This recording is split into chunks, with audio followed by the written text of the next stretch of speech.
Olha, você já reparou como é que a gente vira e mexe escuta teorias de tudo quanto é jeito, sobre tudo quanto é assunto?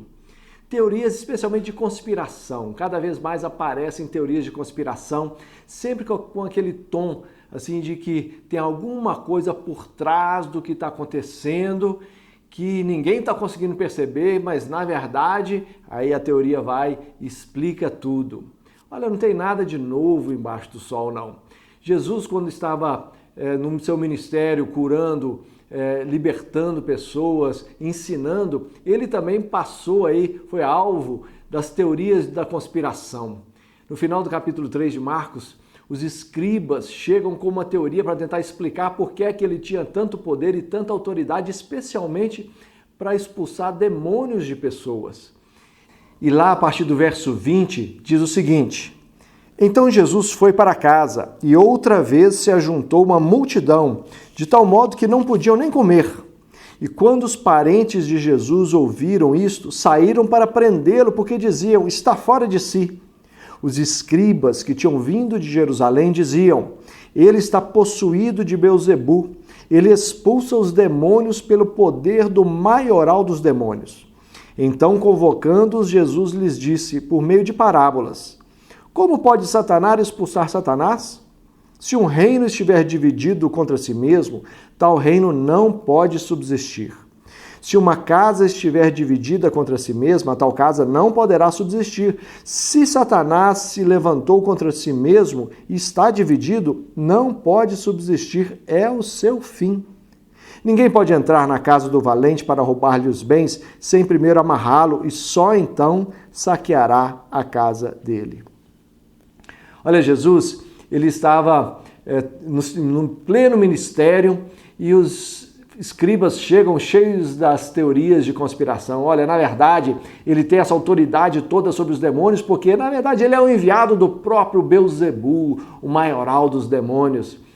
E com duas pequenas ilustrações, duas pequenas parábolas, como diz Marcos, Jesus vai desmontando essa teoria da conspiração. Ele diz assim, olha, se uma casa está dividida contra si, se um reino está dividido, olha, esse reino não vai subsistir. Esse reino não vai se manter de pé. Se Satanás está expulsando os demônios que são dele mesmo, então o seu reino já chegou ao fim. Se a gente vai entrar na casa do inimigo, ele diz assim, se alguém vai entrar na casa do valente, simbolizando esse inimigo, para tirar aquilo que ele tem, para roubar-lhe os bens, precisa primeiro amarrá-lo, precisa ter autoridade, ter mais força do que ele, tem que ter poder e autoridade sobre ele. Senão não consegue fazer isso. O que ele está querendo dizer? Olha, a autoridade que eu tenho, o poder que eu tenho é maior do que qualquer autoridade, não é o mesmo reino de Satanás, o meu reino é outro. E há um detalhe interessante no Evangelho de Mateus, que Marcos não cita aqui, mas que ilustra melhor ainda a questão. Jesus diz o seguinte, olha, se esse reino de Satanás está dividido, é o fim dele, mas se eu estou expulsando os demônios pelo poder do Espírito de Deus, então, quero dizer uma coisa para vocês, o reino de Deus chegou até vocês e eu sou este rei.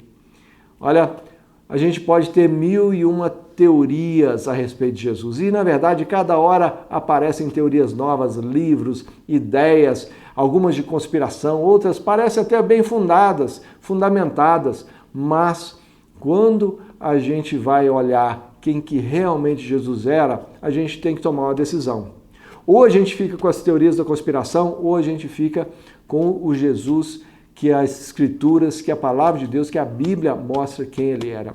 E quando a gente entende quem era esse Jesus das Escrituras, a gente percebe que não era um fazedor de milagres, não era um exorcista, ele, na verdade, representava o reino de Deus que está chegando para nós. E se o reino de Deus chegou até nós, chegou justiça, chegou através de Jesus libertação, chegou através de Jesus um amor que a gente nunca experimentou, chegou através de Jesus salvação.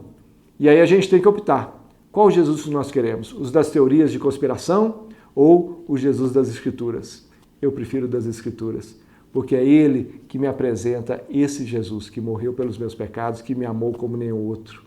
E é com esse Jesus que eu quero andar, é esse Jesus que eu quero seguir. E eu quero te convidar. Vamos seguir esse Jesus, porque não tem outro, em teoria nenhuma, que se apresenta como ele. Que Jesus te abençoe, que nos abençoe. Um grande abraço.